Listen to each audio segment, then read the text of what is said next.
A gente ora pelas crianças, levanta um clamor pelas titias. Não é fácil não, mas é bênção, é bênção. Glória a Deus. Que bom que estamos aqui mais uma vez, né, para estarmos ministrando a palavra do Senhor. E nós temos uma palavra de orientação sobre posicionamento que faz toda a diferença na nossa vida, né? E nós queremos compartilhar essa palavra com vocês. Antes de compartilhar, não sei se mais alguém ficou sabendo, né, que esses dias eu tenho entrado no hospital com princípio de infarto, mas algumas pessoas ficaram sabendo, e parece que, né, Jesus estava me chamando. Só que eu falei para ele, Jesus está antes do tempo. Aí ele lembrou, pode voltar. Ele não deixou ficar lá não. Mandou voltar. Não, querida, só esclarecendo que alguns mais podem ter tido conhecimento. Fui fazer um exame de rotina no eletro, né, e lá na hora que eu fiz o eletro, acusou que eu estava infartando e ali já mandaram preparar a sala de emergência, sala vermelha, porque já tinha um leito lá para mim, me internaram, isso na quinta-feira. Foi mais ou menos assim, eu falei, estou infartando e eu não sei disso, né? Mas aí fizeram esse exame de sangue, eu fiquei internado realmente, literalmente fiquei internado. E quando veio o primeiro exame, aí constatou que eu não tinha nada. Beleza, aí continuei lá porque tinha um segundo exame, né? Aí quando veio o segundo exame, não me falaram. E eu fiquei lá até 11 horas da noite no hospital, de 4 às 11. E aí quando fui dando 11 horas, eu falei assim, eu preciso ir para casa. Minha esposa estava lá comigo, tomando um susto junto, né? Ela ora por mim muito, para que Deus não me deixe morrer, né? Porque ela não quer ficar viúva, então ela não deixa eu morrer não, porque eu detesto ficar viúva, não gosto desse negócio. Só que eu já falei com ela que no dia que eu morrer, ela morre 2 minutos depois, ela vai guardar, está combinado. Para quem não sabe, eu já comprei até um caixão duplex. Nossa! Já está certinho, eu morro, ela morre e vamos ser enterrados juntos. Nem a morte vai nos separar, querido. Isso aí é profético na nossa vida.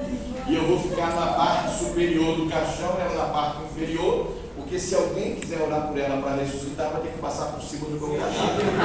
Então, mais ou menos assim, que já está esquematizado o negócio. Aí quando ela vê que eu estou morrendo, ela começa a orar, Senhor, eu não quero morrer não, ressuscita esse cara. Mas deixando a brincadeira de lado, né, fiquei lá aguardando, fui falar com a médica, 11 horas da noite. E aí quando fui falar com a médica, ela foi olhar os meus exames que tinha feito, e ela viu que não tinha nada, não tinha problema nenhum, a enzima, enfim, tudo que tem direito para constatar infarto, estava zerado, estava tudo tranquilo. Aí eu falei, doutor, então o que está acontecendo? Ela, deixa eu ver aqui o seu eletro. Aí eu entreguei o eletro na mão dela. Aí quando ela olhou o eletro, ela falou, já sei o que aconteceu. Eu falei, então o que é, doutor? Cometeram um erro na hora que fizeram o seu eletro. Eu falei, agora cometeram um erro, quase que eu infartei, né? Daram de colocar lá aquelas garrinhas das aranhas lá, né? Eles colocaram no lugar errado, não sei como é que foi o negócio. E aí cometeram um erro, uma falha, né? E ela falou, não, você tá bem, foi até bom, porque o exame foi completo, foi logo um check-up geral, né? E aí ela já me deu as informações ali, e graças a Deus, está tudo em dia, está tudo em ordem. Glória a Deus, aleluia. Não vou morrer, não foi dessa vez. Né? E ela falou assim, olha, eu acredito que o senhor tem mais de 60 anos de vida aí. Amém. Eu falei, opa, vamos viver então. Mas queridos, é porque alguém mais pode ter tomado conhecimento disso, né? Então só para avisar que foi apenas um equívoco aí, um pequeno erro. A gente sabe que ser humano, pode cometer falhas, né? E Deus falou muito no meu coração nesse processo que nós tivemos ali, até porque situações que aconteceram, e eu aprendi uma coisa que foi muito legal. A pessoa que fez o eletro, por circunstâncias, ela acabou falando para mim que era uma enfermeira de mais com 30 anos de experiência, sempre trabalhando nessa área, né, de cardiologia, estava acostumado a fazer eletro, etc. Deu toda, né, a referência de si mesmo para mim. Beleza, no final ele cometeu a falha. Aí Deus falou para mim, tá vendo? A questão não é a experiência. Você tem que continuar confiando em mim. Porque mesmo, queridos, às vezes a gente com muita experiência, nós podemos falhar. O ser humano sempre vai ter essa possibilidade, probabilidade de errar, né? E não é o fato dela ter 30 anos de enfermagem, lidar com aquilo ali, né? Todos os dias. Cometeu uma falha. Só que nessa falha, quase que eu fui. De susto, porque de fato não deu para ir não. Mas Deus falou muito comigo, algumas coisas ali que aconteceram, eu e minha esposa nós aprendemos algumas coisas, tiramos algumas lições, e a gente saiu daquele hospital 11 e pouca da noite, mais convicto, né, de que Deus verdadeiramente cuida da gente. É um hospital público, né, um hospital do Guará, e as portas, incrível, né, se eu estivesse realmente assim infartando, as portas se abriram. Aconteceu uma situação, Deus colocou uma pessoa na nossa vida lá e resolveu tudo naquele hospital. Tudo. Por falta de cama, de leito, de sala vermelha, de atendimento, eu não ia morrer. Porque ficou tudo à nossa disposição. Eles só estavam esperando a confirmação dos exames para dizer assim, olha, já está tudo preparado. Se os exames de sangue confirmar, pode ter certeza de que temos como cuidar de você. E eu falei, beleza, mas graças a Deus, né, estamos aqui e vamos em frente, que atrás vem gente, e não foi dessa vez não, gente. Vocês vão ter que continuar me aturando. Glória a Deus. Vai em frente, né? Tá bom? Continue orando pela gente. Amados, Deus cuida mesmo. Deus ensinou muita coisa pra gente nesse momento aí, nessa sexta-feira. Quinta-feira, na verdade, de quinta para sexta.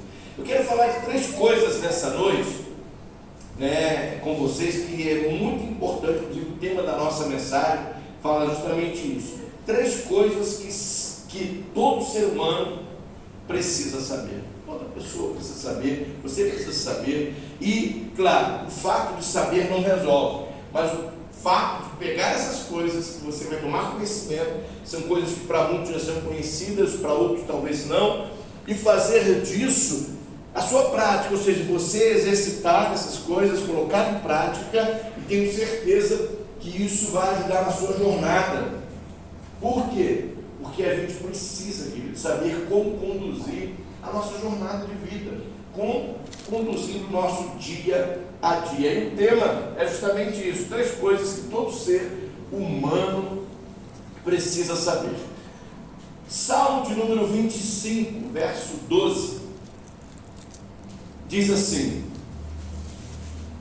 olha como diz esse salmo, a gente já começa aprendendo desde esse primeiro verso. Quem é o homem que teme ao Senhor? Ele o instruirá no caminho que deve escolher. O que ele está dizendo aqui? Que a pessoa que teme ao Senhor será instruída por Ele, será orientada por Ele, será dirigida por Ele, conduzida por Ele. A Bíblia nos ensina, se não me engano, acho que é Provérbios, no capítulo 1, se não me falha a memória, verso 7, não precisa colocar só para lembrar, né? Diz que o temor ao Senhor é o princípio de toda sabedoria. Ou seja, quando nós buscamos temer a Deus, nós estamos sendo sábios. E esse verso está dizendo justamente isso. Quem é o homem que teme ao Senhor? Ele será orientado, conduzido por Ele, direcionado por Ele. Porque quando você teme, e temer não é ter medo, é uma questão de respeito, de honra, de reconhecer que Ele é Senhor, que Ele é soberano, vem de confiar, de entregar, de crer que Ele pode todas as coisas. Então esse temor não é essa questão de ter medo, mas é de reconhecer quem Ele é e se curvar diante da sua soberania e confiar a Ele a sua vida e o seu caminho. E é isso que Ele está dizendo. E aí então esse que tem, que confia, o Senhor os conduzirá, o Senhor o orientará, o Senhor o levará pelos seus caminhos. O Salmo 23 tem uma parte que ele fala justamente sobre isso, quando diz: Senhor, Ele é o quê? Meu pastor, nada me faltará. Deitar-me em paz em verdes pastos, guia-me mansamente às águas tranquilas. Ele refrigera minha alma e guia-me pela vereda da justiça por amor do seu nome. E ele continua dizendo: e ainda que eu ande pelo vale da sombra da morte, não temerei mal algum, porque tu estás comigo, a tua vara e o teu cajado me consolam. E ele continua dizendo: preparas uma mesa perante mim, na presença dos meus inimigos, unges a minha cabeça com óleo, o meu cálice transborda. Ou seja, mas isso para aquele que teme ao Senhor, que o tem como seu pastor. Uma coisa é Jesus ser pastor, outra coisa é você ser ovelha de Jesus, né? Nem todo mundo quer aceitar o seu pastoreio, nem todo mundo quer se submeter à sua vontade, ao seu querer, à sua direção, nem todo mundo se rende, né, ao Senhor com relação a ser Ele o teu Senhor e Salvador. Porque nós entendemos, queridos, que mais do que só ser Salvador, Jesus também quer ser o nosso Senhor. Senhor significa, em outras palavras, dono. Antigamente as pessoas contratavam alguém de Senhor, estava dizendo: ele é meu dono, ele manda e eu obedeço. Para quem não sabe, né, só uma explicação rápida, né, a Bíblia fala que Jesus pagou o preço, que nós éramos escravos por conta do pecado. Ele pagou o preço. Então, quando ele paga o preço da nossa redenção, quando alguém paga o preço da redenção de um escravo, o escravo continua sendo escravo, ele só trocou de dono. Ele pertencia a um senhor, aí aquele comprou aquele escravo daquele senhor. O que aconteceu com ele? Ele agora tem um novo senhor, um novo dono. É isso que acontece. Se a gente olhar teologicamente o que esse ensino quer nos mostrar, ele vai nos mostrar que nós nos tornamos escravos do Senhor. Só que o Senhor, sendo o nosso dono, ele tem o quê? Autonomia para nos dar a carta de alforria, para nos libertar e para não nos tratar como escravo, para nos tratar de uma forma diferenciada. E aí que está o grande entendimento da palavra de Deus. Ele pagou o preço, mas ele não nos tem como escravo. Ele pagou o preço para nos tornar filhos. Você entende isso, querido? Você crê nisso? Você recebe o seu coração? Você pode aplaudir o Senhor por isso? Ele paga o preço, mas não nos trata como escravo, nos trata como filho. Por isso que a palavra de Deus nos ensina justamente que essa é a forma como Deus quer lidar conosco, como filhos. João nos fala isso no capítulo 1, verso 12. Todos quanto creram em Jesus, Deus deu o poder de se tornarem filhos de Deus. Então, amado, nós somos filhos. Então nós entendemos que quando nós tememos a Deus, a palavra nos diz que Ele vai o quê? Conduzir os nossos passos. Então, sobre esse tema, 3 coisas que nós devemos saber. Por que nós devemos saber sobre essas coisas? Uma breve pesquisa eu vou passar para vocês aqui. Por que eu quero passar essa pesquisa, querido? Porque todos nós, eu acho que sem exceção, tem aquela coisa assim: poxa, se eu tivesse a cabeça que eu tenho hoje, há 30 anos atrás, estou falando da minha metade de idade, né? De vocês talvez sejam menos. Mas eu acho que a gente tem aquele pensamento: eu faria diferente. Tem coisas que eu fiz na vida que hoje eu não faria.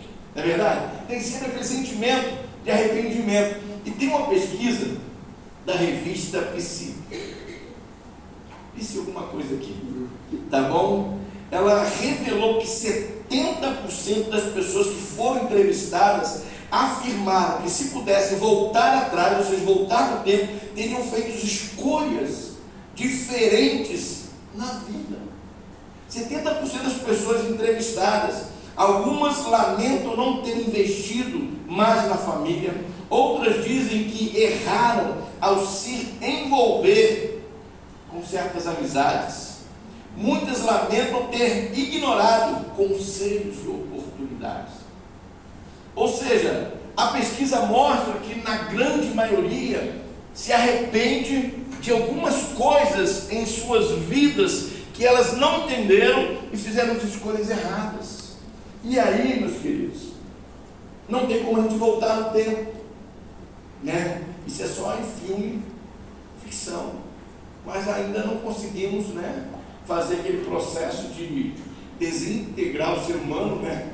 Suas moléculas, transportá-lo no tempo e levá-lo ao passado ou ao futuro. Isso ainda é história de filme. Então não tem como. E eu costumo dizer que é verdade: o passado não dá para consertar. Não dá, o que foi feito é fato.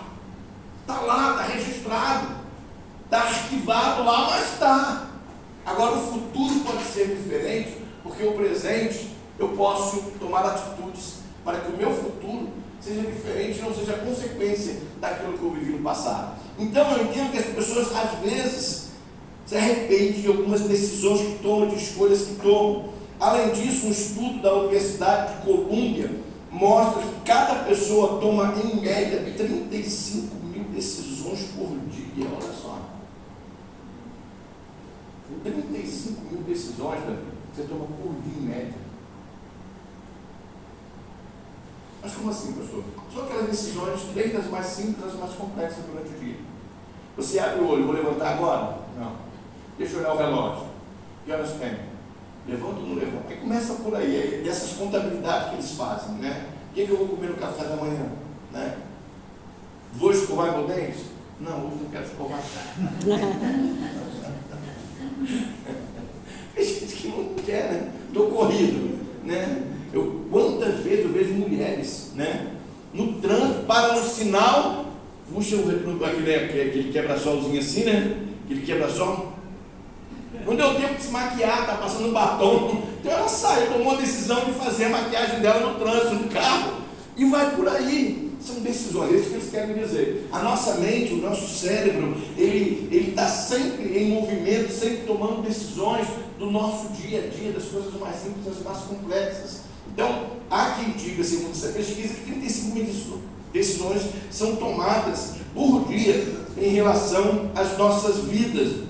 Então, meus queridos, diante dessa verdade, a gente precisa parar para analisar as decisões que tomamos. Precisamos. Porque senão, a gente só quebra a cara lá e fala, por que eu fiz isso? Né? Por que eu fiz isso? E aí, meus amados, eu quero falar 3 coisas aqui muito importantes para vocês nessa noite. A primeira dela é: Deus nos deu o poder de decidir. Por isso, faça escolhas sábias. A primeira dela é essa aqui: Deus nos deu o poder de decidir. Eu estava conversando com o Milton, mandei um convite, né, para o Dia dos Casados.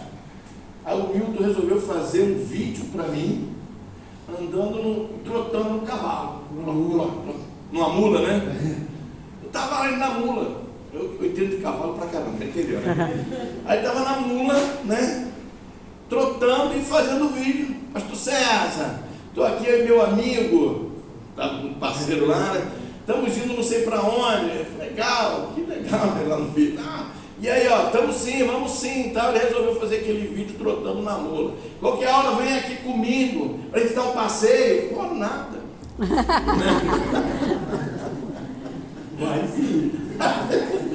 Me chamando para. É uma decisão que eu vou tomar. Eu vou tomar uma decisão dessa, eu lá tomo um tombo, caio. Olha aí. Aí eu infarto mesmo.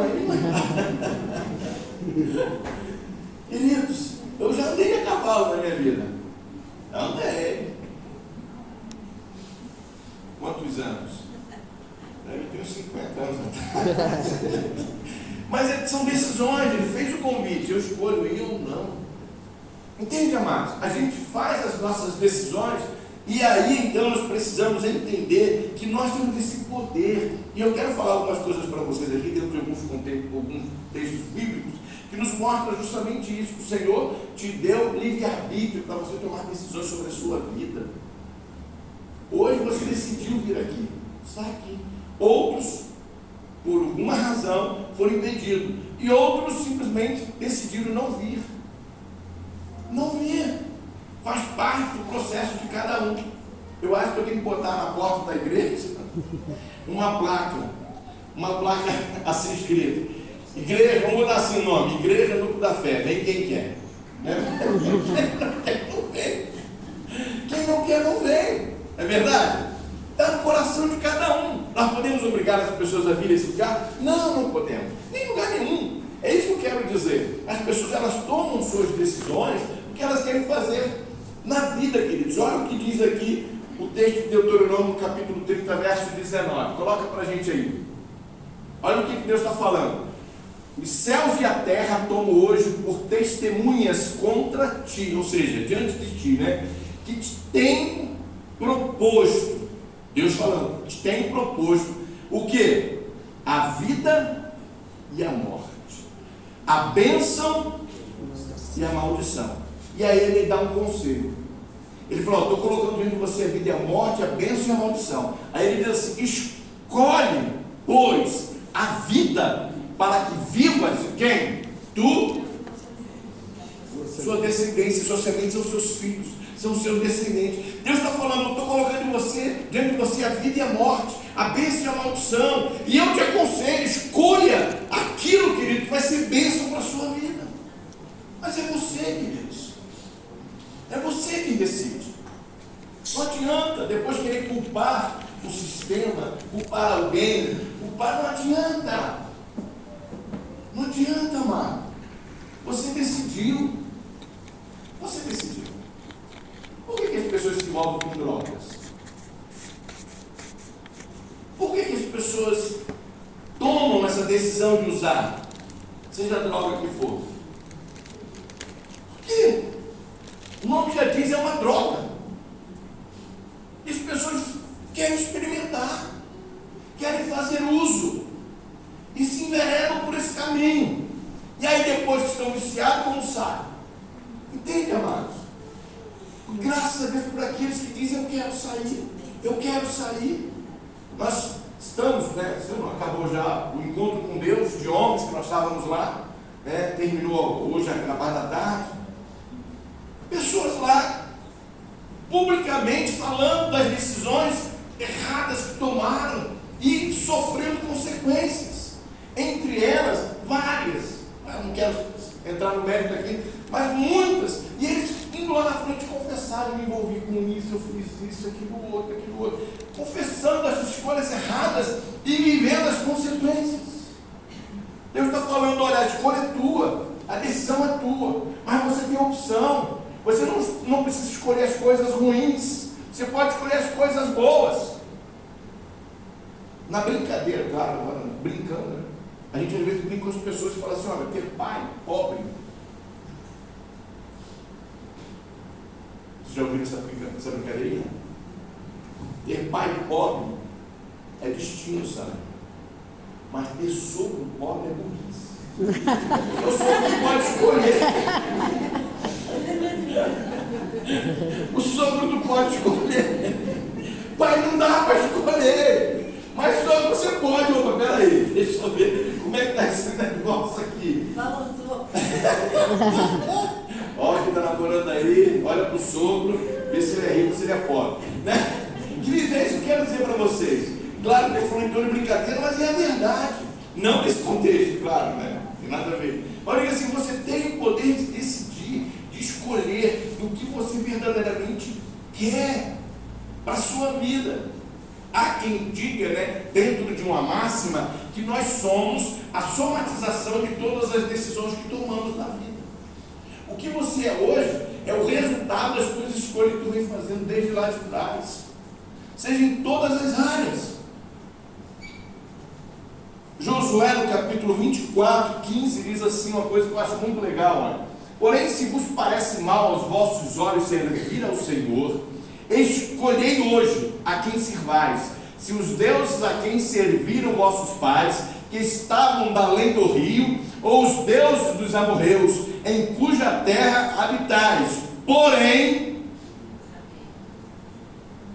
fala para a pessoa que está ao seu lado assim: porém, eu e a minha casa serviremos ao Senhor. Vocês estão entendendo? José está falando para o povo de Israel, para o povo hebreu: olha, vocês querem servir a outros deuses, o problema é de vocês. Ele está falando para o povo dele, para a nação dele. Mas eu e a minha casa, nós vamos servir ao Senhor. Ponto. Isso é indiscutível, é inegociável. Agora cada um serve o Deus que quer servir, queridos. Cada um tem a religião que queira ter. É isso que a gente precisa entender. Eu não quero pregar aqui sobre religiões, mas é verdade. Todo mundo escolhe a sua própria religião. Agora, se ela vai levar na eternidade essas pessoas, seus seguidores, à presença do Pai, aí é outro detalhe. Mas cada um escolhe o credo que quer ter. Mas a Bíblia me assegura, em João 14,6, que Jesus afirmou com todas as letras, dizendo: eu sou o caminho, eu sou a verdade, eu sou a vida. Ninguém vem ao Pai se não for por mim. Ponto. Amém. Agora as pessoas podem escolher a quem quiser seguir, mas Jesus afirma, e só Ele pode afirmar isso. E todos os líderes e gurus, aqueles que foram reverenciados e hoje são seguidos, e pessoas que seguem a sua linha filosófica, religiosa, seja lá qual for, nenhum deles falou essa frase que Jesus falou. E nenhum deles saiu depois do terceiro dia do seu sepulcro. Só Jesus saiu. Só Jesus venceu o que ninguém venceu. Só Ele venceu a morte. Então Ele pode dizer: ninguém vem a Deus, porque eu sou quem eu sou. Agora, as pessoas querem tomar decisões de seguirem outro segmento religioso. Paciência. A gente não pode obrigar ninguém. Certa feita, um jovem rico chegou para Jesus, argumentou alguma coisa. Jesus falou com ele: que legal, cara, você quer ter a vida eterna? Quero ter a vida eterna. Assim, você vê o que eu tenho que fazer. Ó, guarda a lei, os mandamentos. Eu faço isso desde a minha infância. Que bom. Só falta uma coisa para você. O que é? Vai, vende tudo que você tem, vem, segue, terá de tesouro no céu. E a Bíblia diz que Jesus amou aquele jovem. Mas aquele jovem ficou triste, saiu cabisbaixo e não fez o que Jesus falou para ele. Jesus diz, querido, lá em Mateus capítulo 11, verso 28, está dizendo: vinde a mim todos vós que estáis cansados e oprimidos, sobrecarregados, e eu vos aliviarei. Tomai sobre vós o meu jugo, tomai sobre vós o meu fardo. Estou falando. Mas quem vem?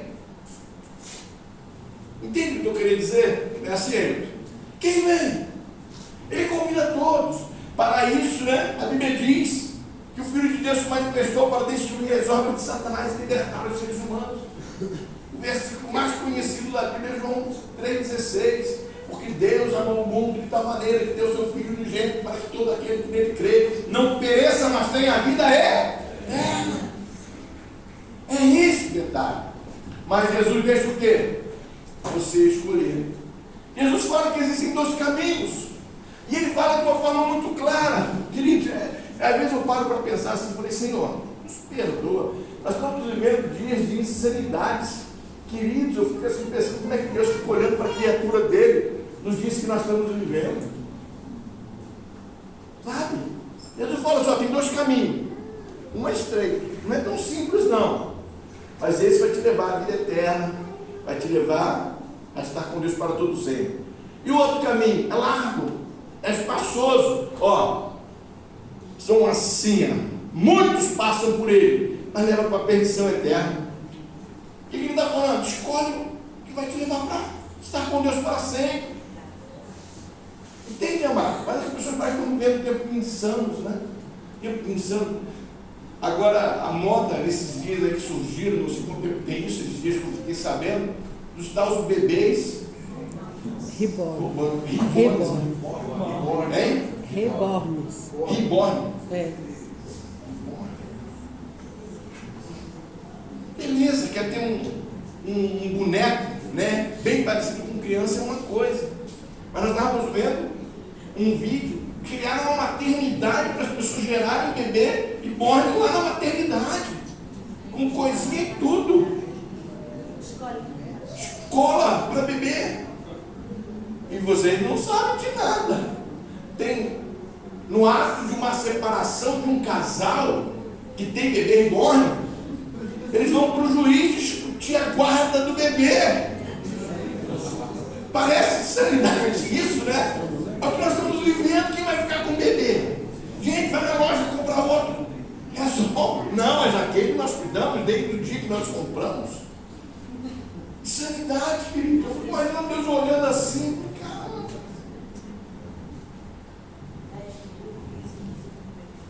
Eu nem sei o preço disso. É mais ou menos isso. Jesus dos crentes. 10, 15 mil. O negócio vai pagar uma vez só também. Né?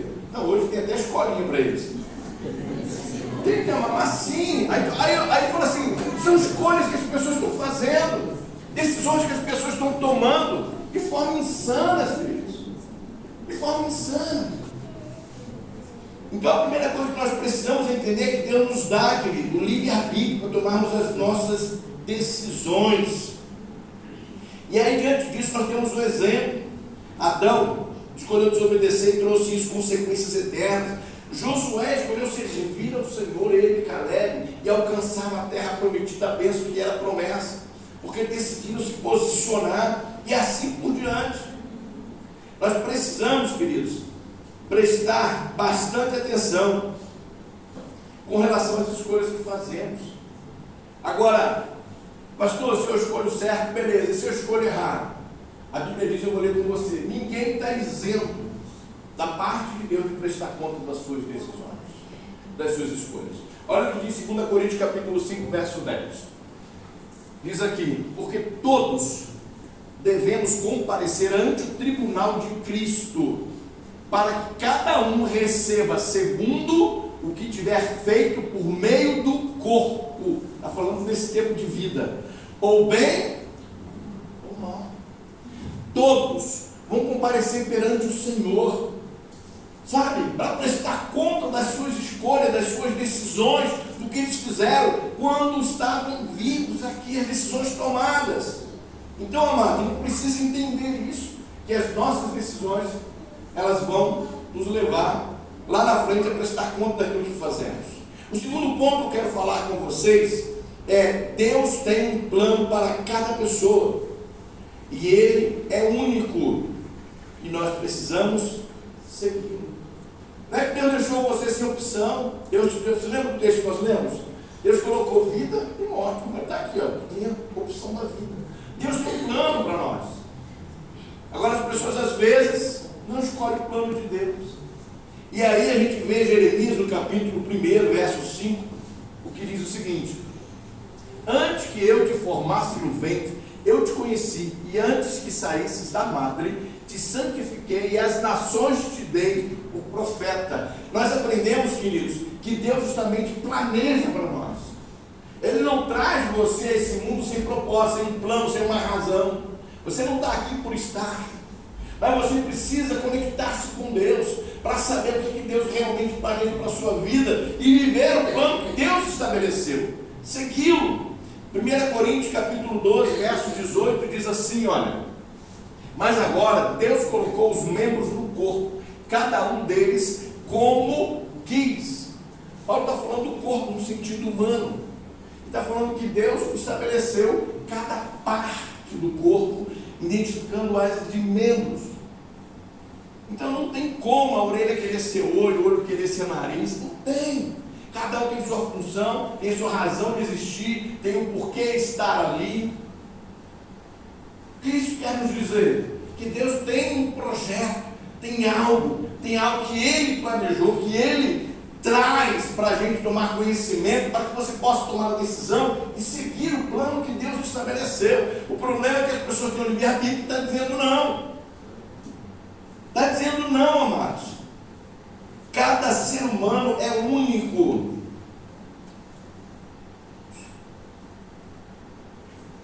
Cada ser humano é único.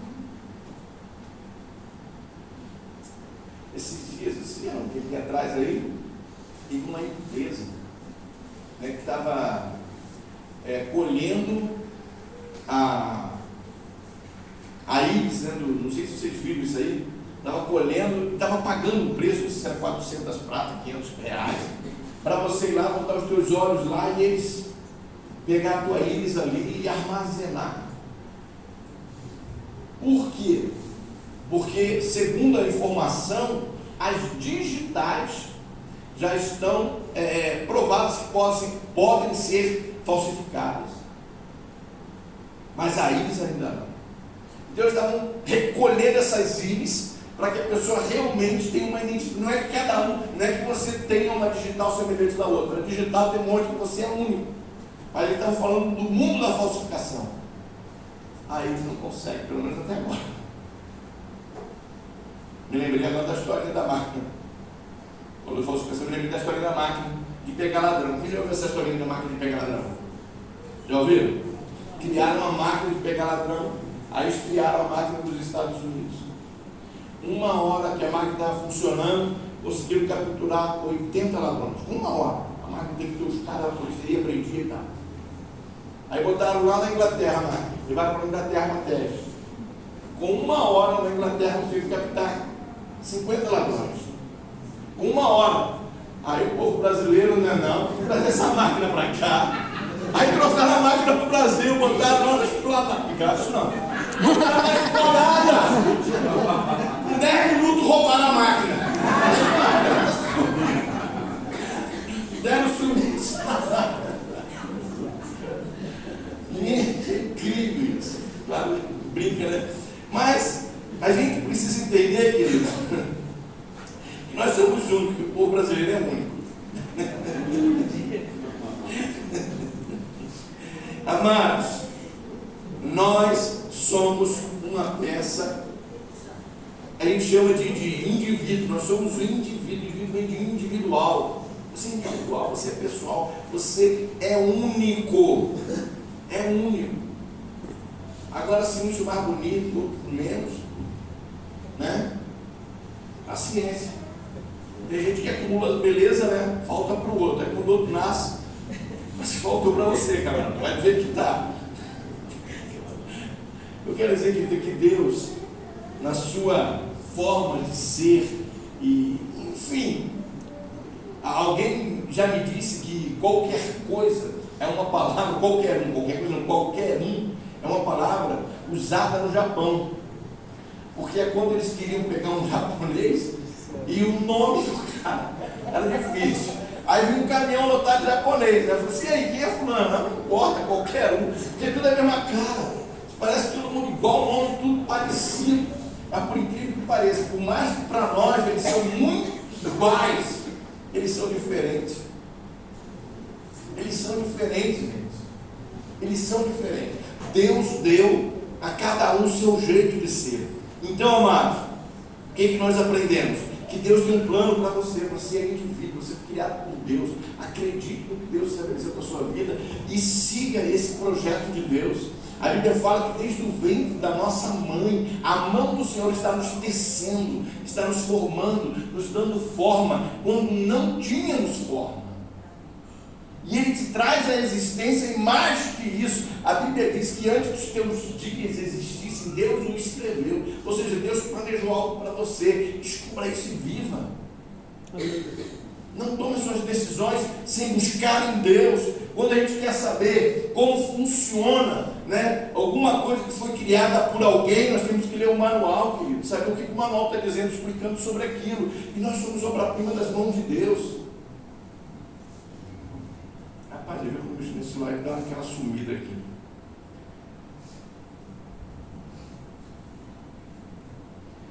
Terceira coisa que eu quero falar com vocês para a gente terminar é sobre que todo caminho tem pedras. Não significa que Deus traçou um caminho para você que você não vai ter lutas. Por isso, esteja calçado com o Evangelho.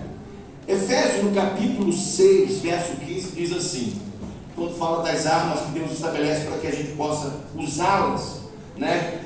E ele diz, entre elas está, e calçados os pés na preparação do Evangelho da paz. Eu quero ler um texto aqui que vocês vão entender o que é calçar. Eu fui pesquisar para ver o que significa isso. Calçar os pés. Você sabe o que é calçar os pés, ou Saulo? Aparentemente ele tem um sapato no pé, né? Mais ou menos isso. Mas calçar significa firmar. Significa você pegar aquilo que está bom, sabe? E fazer com que alguns calços possam firmar que está meio que...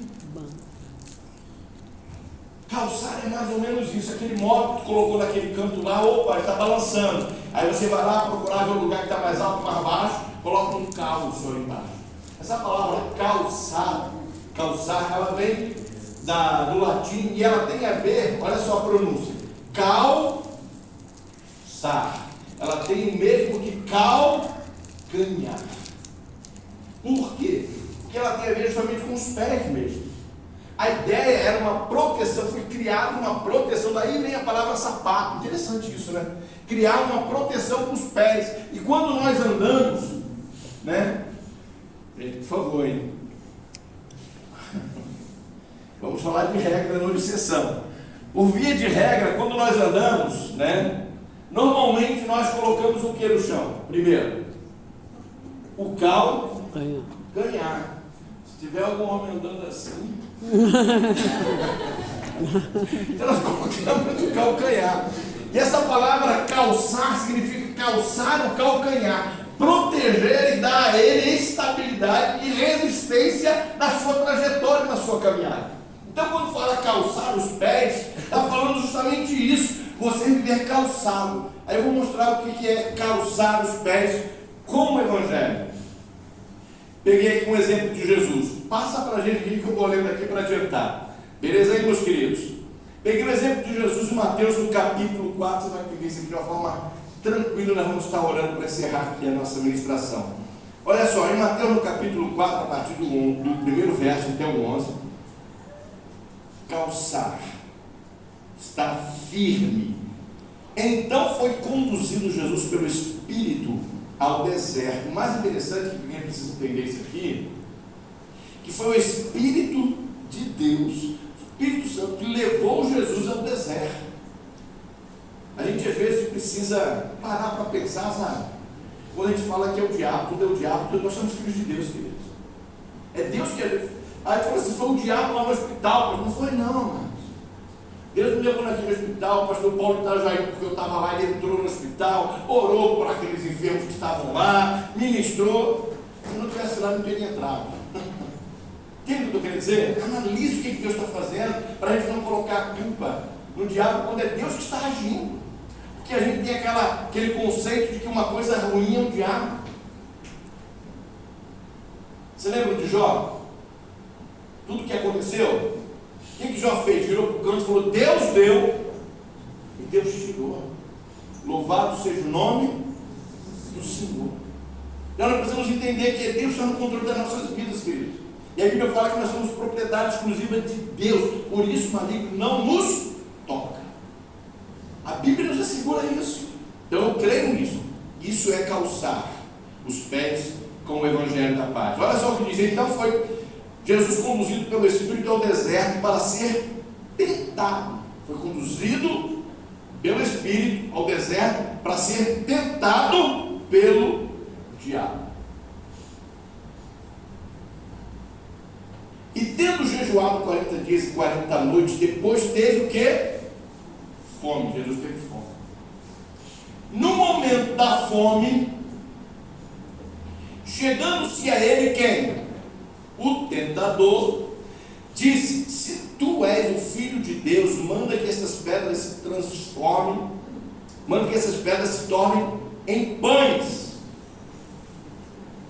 Versículo 4. Ele, porém, respondendo, disse: está escrito. Vocês entendem o que é estar calçado com o Evangelho? É saber ter uma resposta dentro da palavra de Deus, para que você não caia na tentação. Calçado é você estar preparado pela palavra, porque é a palavra que é o fundamento da nossa fé, queridos. Não é, me perdoe falar isso, mas a tua fé não pode estar firmada numa cura que Jesus fez na sua vida, numa experiência, numa provisão financeira. Não! A minha fé tem que estar firmada na palavra. Ela que me sustenta, ela que é a rocha aonde eu estou firme, porque quando vem o vendaval, quando sopra o vento, quando cai a chuva, e as correntezas vêm contra a minha casa, ela vai permanecer firme, porque ela está fundamentada sobre a rocha. E aí Jesus diz assim: está escrito, nem só de pão viverá o homem, mas de toda a palavra que sai da boca de Deus. Então o diabo transportou a cidade santa e o colocou sobre um pináculo do templo e disse: se tu és o Filho de Deus, sempre querendo colocar em xeque a identidade de Jesus. E eu vou pregar sobre identidade aqui. A gente precisa saber qual é a nossa identidade com Ele. Fala de, dentro desse contexto, Se tu és o Filho de Deus, lança-te daqui abaixo, porque está escrito aos seus anjos. O diabo estava mentindo quando ele dizia que estava escrito essas coisas? Não, está escrito mesmo. Só que a Bíblia é um todo, ela não é parte. Aos seus anjos dará ordem a teu respeito, e tomar-te-ão nas mãos para que nunca tropecem em alguma pedra. Disse-lhe Jesus: também está escrito. O que está querendo dizer? Isso que você falou está escrito, mas também está escrito.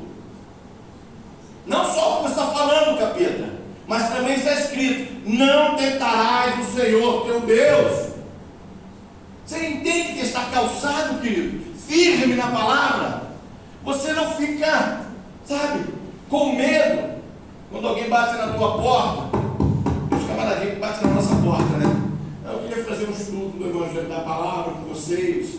Pode ser uma semana. Não. Uma vez eu recebi o pessoal dos morros que insistiram em falar comigo. Aí fomos conversar, batemos um pouquinho. Aí depois de bater um pouquinho, eles insistiram muito para conversar. Aí ele falou assim: você um dia vai ter que prestar conta ao anjo Moroni. Sabe o que é o anjo Moroni? Dentro do coelho. O anjo Moroni é o anjo revelador do 5º evangelho que deu a José Smith dentro de uma mata, e é esse evangelho que eles têm como base para a fé que eles pregam e ensinam. E aí ele falou: você vai ter que prestar conta ao anjo Moroni. Literalmente é isso mesmo. Pesquisa lá sobre os mortos e vão ver. Aí eu falei para ele: então deixa eu dizer uma coisa. A Bíblia me ensina que ao Senhor Jesus foi dado toda a autoridade sobre aqueles que estão nos céus, sobre aqueles que estão na terra e sobre aqueles que estão debaixo da terra. E a Bíblia diz que todo joelho vai se dobrar perante Ele e toda língua vai confessar que Jesus Cristo, somente Ele é o Senhor.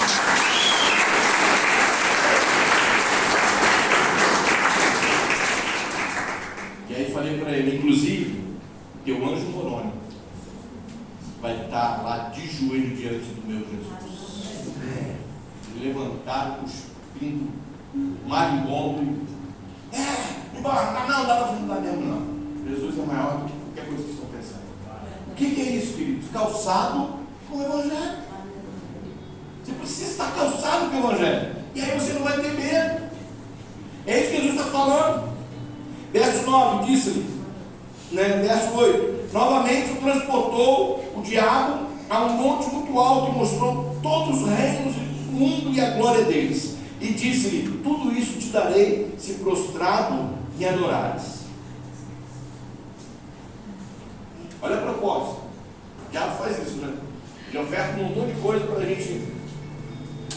Verso 10: então disse-lhe Jesus: vai-te, Satanás. Mas só que ele não falou só isso.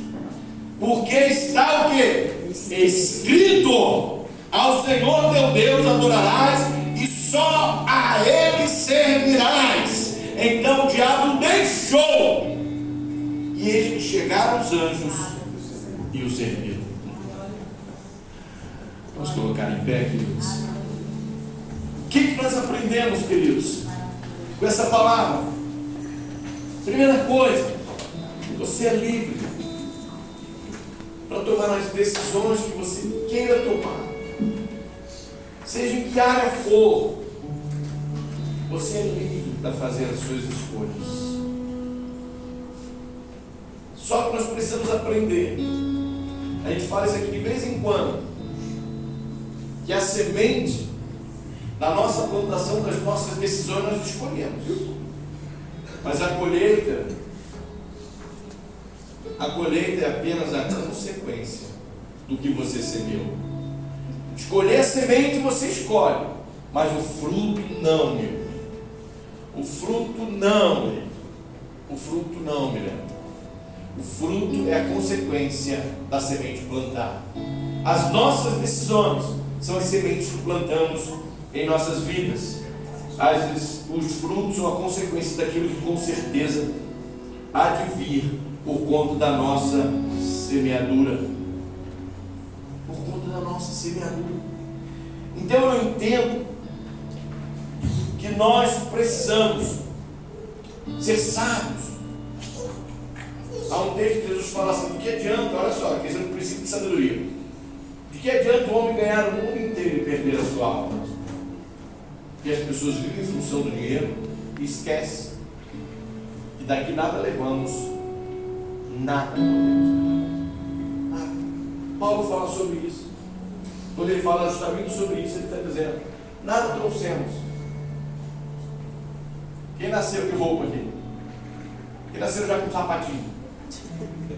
Como é que você nasceu? Peladinho, né? Mas quando você chegou aqui tinha sapatinho, tinha roupa, tinha aquele paninho, tinha berço, né? Em muitos lugares já o quartinho prontinho, estava tudo pronto para o senhor chegar. Tu trouxe alguma coisa? E vai levar alguma coisa? Não vai levar. Do que adianta eu ganhar o mundo inteiro e... Entende, amados? Princípio de sabedoria. Vamos ser sábios. A segunda coisa que nós falamos aqui é justamente isso: entender que Deus tem um plano e um projeto para você. Se você tem que tomar decisão, decida pelos planos que Deus tem para a sua vida. Procura saber o que Deus quer. Sigam. E a terceira coisa foi o que nós falamos agora. Para você. Para que você possa tomar decisões sábias. E entender que Deus está no controle da sua vida. Você precisa se calçar com o Evangelho. Buscar na palavra de Deus para que você esteja firme. Por quê, queridos? Vai ter pedra no meio do caminho. Vai ser desafiador. Pode ter certeza que vai ser desafiador as nossas escolhas, as nossas decisões, a nossa trajetória com Deus. Ela é desafiadora. Mas se você tiver calçado com o Evangelho, olha, aí eu me lembro do Salmo 125, se não me engano, o primeiro verso. E diz: e aquele que teme ao Senhor são como os montes de Sião, que não se abalam, mas permanecem para sempre. Você pode aplaudir o Senhor por isso? É isso, amado. Eu quero orar por você. Pastor, de repente eu tomei decisões, não tinha o conhecimento da palavra, não tinha esses ensinamentos, e essas decisões me trouxeram situações. Precisa falar. E eu entendo, pastor, que hoje eu preciso arrumar isso, sabe? Eu preciso ajustar isso na minha vida. E eu quero orar por você, porque Deus vai te dar a orientação, conforme nós falamos, aquele que tem no Senhor, o Senhor orientará em seu caminho. Então, se você está temendo hoje ao Senhor, eu quero dizer para você, em nome de Jesus, o Senhor vai te orientar nos caminhos, nas decisões que você precisa tomar, de repente, para ajustar algumas coisas, para arrumar algumas coisas que precisam ser arrumadas. Então, se você está vivendo um momento que precisa arrumar, né, a sua vida, a sua casa, algumas coisas que você entendeu que ficou fora de lugar, por não conhecer a palavra, isso acontece muito, não conhecia, porque não era crente, enfim.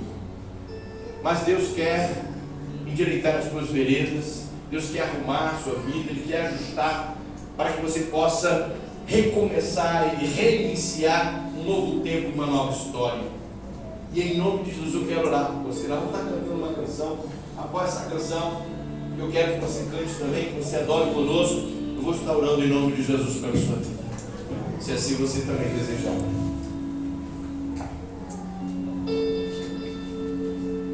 Santo, és incomparável, és inigualável.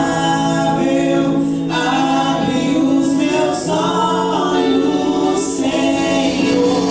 Mostra que tu és e enche o meu coração do amor que faz mudar o mundo.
de vida até aqui. E você também. Eu quero orar nesse momento, conforme falei, pela sua vida. E se você entendeu essa mensagem e falou, realmente, foram decisões equivocadas, decisões não acertadas, mas eu quero mudar isso, eu quero tomar decisões mais assertivas na minha vida, e eu preciso entender que em Deus eu vou encontrar essas decisões mais assertivas para evitar certos danos, conforme já vivenciei alguns da minha vida. Eu quero que você, nesse momento, coloque a mão no teu coração. Se você é essa pessoa, eu quero que você coloque a mão no teu coração. Eu quero orar por você. Deus conhece, Deus está vendo você aí, você colocando a mão no teu coração, e Ele sabe o porquê você está colocando a mão no teu coração, a decisão tomada, o que está acontecendo nesse exato momento, o que você quer. E o que você quer, a decisão é tua. O que você quer daqui para frente para a sua vida. O que você quer daqui para frente para a sua vida. Ele sabe. Ele sabe. Então coloque a mão no teu coração. Pai querido, no nome de Jesus, eu quero colocar diante de Ti, Senhor, cada um que entendeu essa palavra e no íntimo recebeu, Senhor, como uma orientação, como uma direção para tomar decisões mais assertivas em suas vidas, entendendo e reconhecendo, assim como eu e todos nós já erramos por não conhecer e não saber por onde ir e o que fazer, tomamos decisões erradas. Porém, Pai, essa palavra vem para nos mostrar que existe um caminho certo, existe uma forma correta de conduzir as nossas vidas, e essa forma está dentro da Tua palavra, que nos ensina, que Tu direciona o homem que tem a Ti. E o que nós queremos Te pedir, Senhor, é que Tu venha nos direcionar pelo Espírito Santo, porque a Tua palavra nos ensina que o Espírito Santo haveria de vir e nos conduziria a toda a verdade, e é isso que nós queremos. E eu coloco, Senhor, cada um desses que aqui estão diante de Ti, Senhor, que haja no nosso coração, no coração de cada um que colocou a mão no seu coração, arrependimento daquilo, Senhor, que decidiu de forma errada, porém consciente, porque às vezes escolhemos coisas erradas e conscientes. Não somos inocentes, muitas das vezes somos cientes das nossas decisões, sabendo que elas não são corretas, mas a Tua palavra nos ensina que Tu perdoa o tempo da nossa ignorância, e que Tu estabelece, Senhor, na nossa vida um tempo de retidão, de arrependimento, de recomeço. A Tua palavra nos ensina, Senhor, que na verdade Tu busca aqueles que querem quebrantar o seu coração, para que Tu possas receber, porque a Tua palavra fala que Tu não rejeita estes. Então, Pai, em nome de Jesus, eu coloco cada um aqui, Senhor, diante de Ti, e peço, Senhor, que Tu possas direcionar mesmo, pelo Teu Espírito, Senhor, o nosso caminho, nos ensinando, nos ajudando a não cometer mais erros. Em nome de Jesus, ser conosco, Pai. Queremos estar calçados com o Teu Evangelho, porque sabemos que estivermos calçados com o Teu Evangelho, Senhor, acredito eu, Senhor, que não erraremos, porque a Tua palavra, Senhor, ela é lâmpada para os nossos pés e luz para o nosso caminho, ela nos direciona.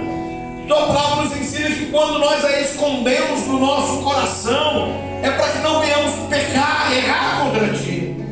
Então, Pai, nos orienta pela Tua palavra, por aquilo que Tu tens para nós. Conduza passo a passo da nossa vida, conduza no caminho que temos que percorrer, nas decisões que precisamos tomar, seja ela no âmbito conjugal, familiar, pais, filhos de pais, no âmbito financeiro, no âmbito profissional, empresarial, seja ela em que área for, Senhor, que tenhamos a Tua direção, que tenhamos a liberdade de ouvir o Teu sim, mas também ouvir o Teu não, e obedecer a ambos, e não confrontar, porque o nosso coração, Tua palavra fala que o nosso coração é enganoso, Senhor, e tem nos enganado, Senhor. nós possamos deixar o nosso coração, não é seguir o nosso coração, mas entregar a Ti o nosso coração, para que possa nos direcionar, em nome de Jesus, em nome de Jesus, em nome de Jesus.